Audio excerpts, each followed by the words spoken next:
I listened to the Cover 3 podcast. I thought it was just you and Tom Fornelli yesterday reacting to the college football rankings.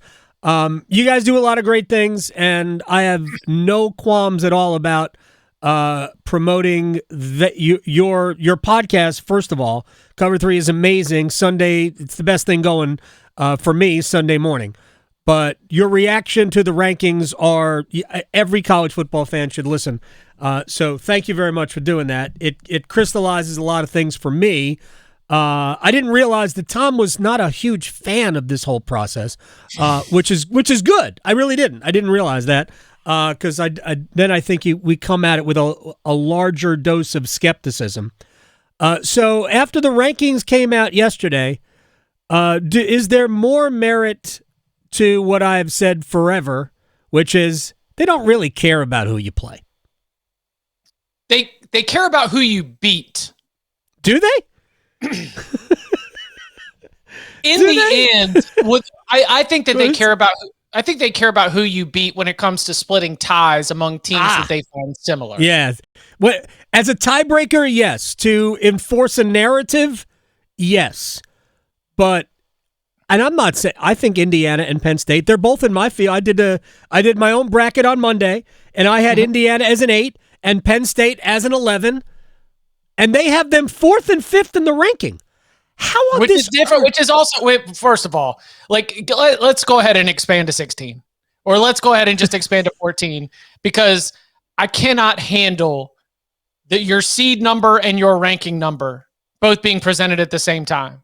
College football fan, this is legalese that is intended to make you confused so that they can just force you to the final result. It is, in my opinion, just so hard for fans to wrap their mind around, because the really hardcore fans don't care. The really hardcore fans root for their team, and they want their team to win. And if their team gets included, it was the right decision. And if their team does not get included, then it was all a conspiracy against it. You're so deep into your own well that's those are the only results. But there are pro sports fans across America that thought the idea of the college football playoff was really interesting and are watching, especially in a large, big event, the lead in to the Cooper Flag show and everything else. Yeah. I think a lot of sports fans watched it. They said, "Wait, hold on. So the 5 is actually the 2, and the 4 is actually the 6, and the 3 is the 9." And it's just, it is not doing a good job of promoting the product. It is not doing a good job of getting people to buy into the idea that this is going to be something that's good for college football. So, what are the answers to it? I say just expand even more moving forward. Let's go to 16. Ultimately, let's just clean this up, because it is incredibly confusing for fans to get their mind around exactly what's happening. And I don't believe, I absolutely do not believe that the top 4 conference champions should automatically get buys. Right. If you want to give them spots. in the bracket, that is perfectly fine. But let's actually go in, and we can have automatic qualifiers. I do not think we should have this silly automatic bye process. No, I don't think we should have automatic qualifiers other than those 4 conference champions. Well, you've got to have, and the 5th one. You've got to have 5 to avoid antitrust. So. Right. No, right. That's why Boise State's going to, find themselves, or Army maybe, is going to find itself. Or Tulane. Or I guess, it could be. Right. Somebody, one of those group of 5 teams is going to find themselves in the field. And I'm not against it. I mean, fundamentally, I think we should just have the best teams and be done with it. And if they all come from the Southeastern Conference, that's fine. I really don't care. I actually think you can make an argument that 6 teams from the SEC should be in this field. I'm not even joking that you could have half of this field could be from the Southeastern Conference. I won't cry, because to me, and I've said this forever, if we're going to have this, I understand we have to follow some rules for rules' sake, but after we get the 5 automatic bids, the next 11 spots, actually that would be if we expand to 16, the next 7 spots should simply go to whoever we decide are the 7 best teams. I don't care if they all come from the same league. I said in the 14 playoff, If all 4 teams came from the SEC, I'm like, that's fine. I don't care. I just don't. But, and again, like, not to recycle conversations we've had before, but I do think that I think it is unhealthy for the sport if we drift too far into the power ratings world, and if we drift too far into the who would beat who on a neutral field world, because that's not college football. We don't have enough data within the context of a season for even the models to be correct, and we've got a whole season full of upsets of double. We've got Georgia Tech as a double-digit underdog to Miami, taking them down. We've got Northern Illinois as a 3-touchdown underdog to Notre Dame, taking them down in their home stadium. Yeah. So it is always wrestling best versus most deserving. And while the college football playoff in its own founding documents is only asking for best, I would ask the college football playoff, for the sake of the sport, that you also focus on most deserving, because most deserving makes the games matter. And the more you focus on best and less on most deserving, the games won't matter as much. Chip Patterson is joining us here, as he does every Wednesday. And just like Victoria misses every Wednesday. The fact that Georgia is not in this field right now, made me laugh, because I don't care what Ward Manuel or the rest of the committee members in perpetuity will say. It's a TV show. They want people to be talking about this, and the best way to get them talking about it is to leave maybe not the best team, but maybe the best team out entirely when it doesn't matter. When Georgia beats Tennessee on Saturday, they'll be back in.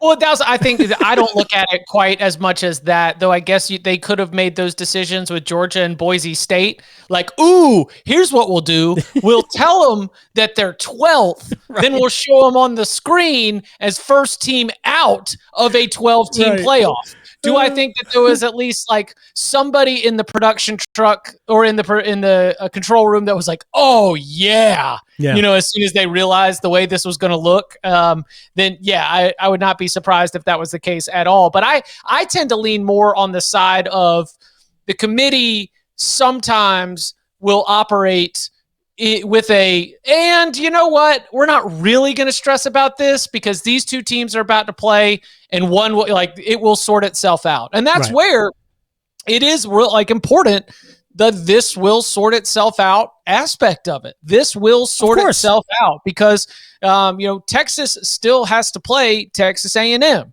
This will sort itself out. Indiana still plays Ohio State.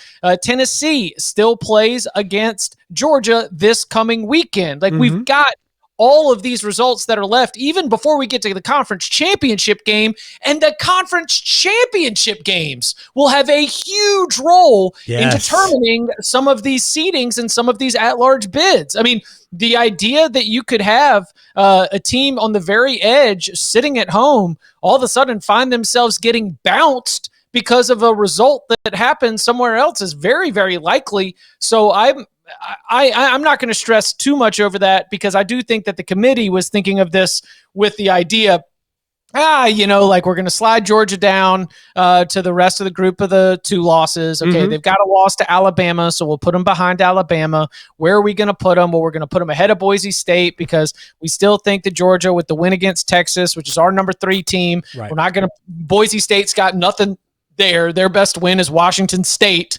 So I think Georgia's landing spot makes sense, honestly, when you're just trying to figure out where to slide them down. Sure, but let me ask this question. If this was the last week, right, do you think Georgia would miss this playoff? Okay, you come on. Hey, you come on. Tell me about Georgia. No, they're not going to leave Georgia out of the playoff. Tell me about the quarterback who leads the nation with 12 interceptions. Yeah, he's been a mess.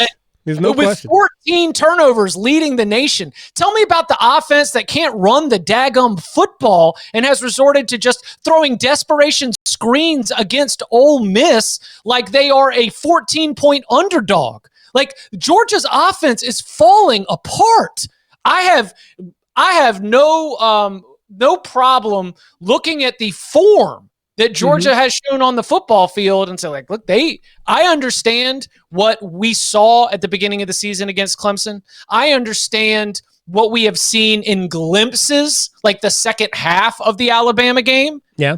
But you do not have 4 consecutive quarters of Georgia playing championship level football all that often. Are they still among the most talented teams in the country? Probably top 3. But it is performance on the field, and the performance has been poor. So even like brand this, brand that, I just don't think they've not done enough to be able to get the benefit of the doubt. They will have an incredible opportunity against Georgia in their home stadium. Against Tennessee. Against Tennessee, against Tennessee in their home stadium. They are 10-point favorites.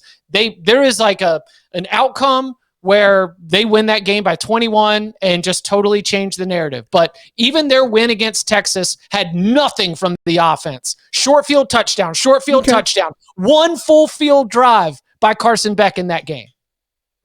Chip, this is why you're on every Wednesday, Chip. For that right there. This is the reason why you're on the show every Wednesday. I get sunned. I love it. I absolutely do. No, this isn't getting. I mean, it's fine. It's fine. It's just applying context to the conversation. That's my only job here. My job is no. Your job is to sun me. No, it is to crack my skull open and to spill context into the conversation and let people have the takeaways that they may or may not have. What do you think, Chip Patterson is here? What do you think is more important, a good win or a bad loss? You can't say both. No, I good win to me. Okay. All right. Doesn't matter of personal preference. Right. No, and like all too often, and we go through this during college basketball, because I don't think they choose teams for the field in basketball based on who you could lose to. At least they shouldn't. They should choose who can you beat, because the whole idea, they go ceiling over floor. That's what I would do. Yeah. Right? Unless the rest of your resume is horrendous. Like, I would want who can you beat? Right? And I'm not suggesting at all, by the way, that Georgia Tech isn't good or is a playoff football team. But I know, Tom, it's a bad loss by Miami. I don't think that's a bad loss. It's a loss because they lost. It's bad because it's a loss. But I've seen Georgia Tech play really good football. And I think, it all depends, I guess, on your perspective. As soon as Alabama lost to Vanderbilt, oh man, Vanderbilt's pretty good. That's a much better Vanderbilt team than you think. He referred to the Duke loss for who just lost to somebody or beat Duke. Well, Duke's not that good. Like, what are we talking about? Yeah, Duke's a pretty good football team. They're not great. They're not a playoff team. But I interpreted the Georgia Tech bad loss as being a bad loss, given the not that it dings their resume as much as it was like, come on, Miami, like you blew. We all this. saw that coming, right? But we saw that loss coming. Like Miami wouldn't have found itself in the position to be 9th in the rankings, right, if they had taken care of business. I thought they were 4th. I saw them 4th in the. Never mind. Chip Patterson is here. What is your scenario for 2 ACC teams in the field? I believe it's SMU beating Miami in a very close and competitive game in Charlotte. Miami dominant the rest of the way. SMU dominant the rest of the way. Making it such that SMU would be able to jump ahead by virtue of winning the conference and giving somewhat of a high floor for any sort of adjustments for the Hurricanes, given what they've got. Like if Tennessee loses, if BYU takes a loss, Indiana loses. There's ways for Miami to be a lot higher in the rankings heading into the SEC championship than where they are right now. And so I would say the SMU over Miami in a competitive, good game in the ACC championship, with both teams playing well to finish out the regular season, is the 2-teamer. There is a Clemson path. I think so too. There's a Clemson path that's also interesting. But without playing in the conference championship game, by the way, there's a Clemson path. And I know. And that's why I thought last week the more damaging loss for the league was Pitt's loss to Virginia, because a better Pitt team, if Clemson were to beat them convincingly this Saturday and then beat South Carolina convincingly on the final day of the regular season, a 10-2 Clemson team with, I don't know, maybe Pitt's not ranked, maybe South Carolina's not ranked at the end of the day either, but those are still good enough wins. And I do think that, Clemson has at times played very good football this year. I think there is a path. I don't think it's a great path, but I think there is a path. But I thought that loss to Virginia kind of put a real kibosh on Clemson's path, using the Pitt win as that's a good win, potentially a ranked win. But I'm not sure that's going to be the case. But they probably do have to probably have to win the league. And if they beat Miami, I don't see SMU losing to either Boston College or Cal. But if something like that does happen and Clemson beats Miami in the ACC championship game, I do think both will go. Yeah, there's a Clemson path. We actually talked about that earlier today on today's edition of the Cover 3 podcast. Bud Elliott pointed out that what Clemson would have going against it if it was a 10-2 non-conference champ, though you will have just had that good win against South Carolina, the nature of the defeats against Georgia and Louisville would both really hurt any kind of last-minute tiebreaker scenarios, because you would have said, okay, what has happened when they've played the best teams on their schedule, and the results would have been, you've got this great win against South Carolina, but in these other instances, you lost by double digits at home and you got the doors blown off at a neutral. And I think that would the nature of those two losses, I think, would end up doing Clemson in, if they were left with an at-large. They need to play their best football the rest of the way, but they also need some help to try and get into the ACC championship game. All right, I'm just going to bring up these numbers here. The total record of this team's 10 opponents is, I do have to do this math in my head now, 40-51. Total record of their 10 opponents is 40-51, and only one of those teams today, has even a winning record. If Indiana loses to Ohio State by, 17 points, are they a playoff team? So if Washington beats UCLA, that math changes just a little bit. Washington would go to, I think are they 4-5 or 5-5? I didn't write down who was associated with these records, but again, nobody. They have beaten no really good teams. That's my overall point. That's why I don't understand why Indiana's 5th. I don't understand why they're ahead of Penn State. Why they're not ahead of Penn State, because Penn State has a loss to the only really good team they played. Each team has beaten Illinois. That's it. That's the strength of their resume. No bad losses, obviously, but one decent win. I think they look really good. So Indiana's basically in, because their last game is Purdue, who's horrendous. They're not losing to Purdue. They are in jeopardy of getting left out as an 11-1 team based on their strength of schedule. Right. Their inclusion right now, I think, is on the backs of not just your undefeated record, but the fact that they have played really, really well against the teams they have faced. ESPN's own strength of record metric has them 6th. Well, what would the average team? Because they're undefeated. What would the scores have been if the average team had played your record? And until that Michigan game, they'd beaten everybody by double digits. They are one of the most efficient offenses in the entire country. Their defense is top 30. I told you about the green numbers and the red numbers. Yeah, okay. I heard you talking about that. We're a little short on time, but let me just ask you one question about those numbers.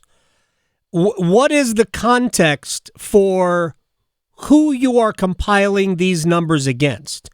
Are you a top 30 offense or a top 30 defense?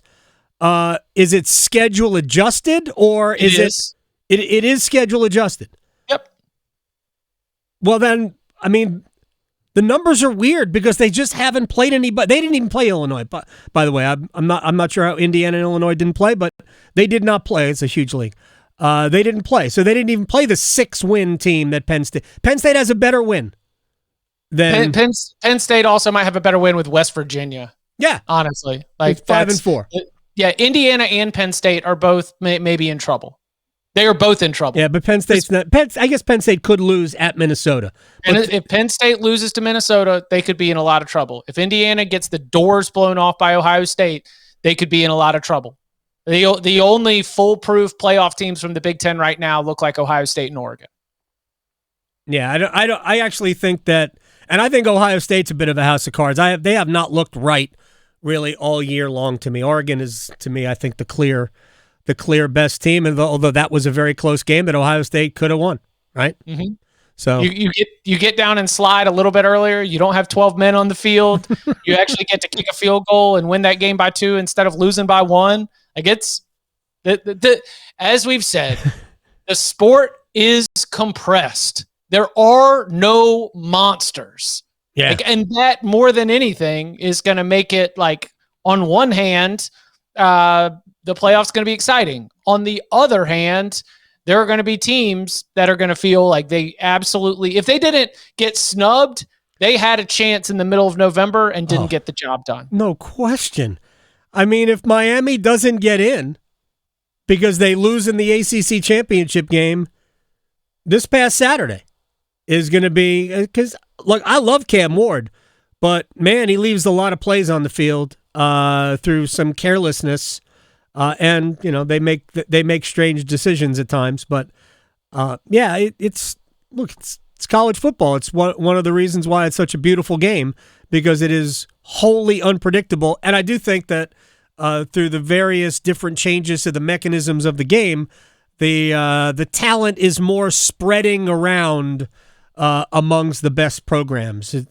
Very few teams are as deep as they used to be because you can get money and the ability to play elsewhere more than ever. So I don't think it's terrible at all. Real quick, if we just had a 4-team playoff this year, it might be the craziest year in the history of college football. If we just had, we might have a year where we have no blue bloods. Oh yeah, like if it's Oregon and who would you say from the, like, Oregon, Ole Miss, or Oregon and could be anybody, Indiana, and yeah. I mean, it would be wild. It would be wild, but it would be wild. Maybe it's just this year. All right, Chip Patterson, I appreciate your time always, sir.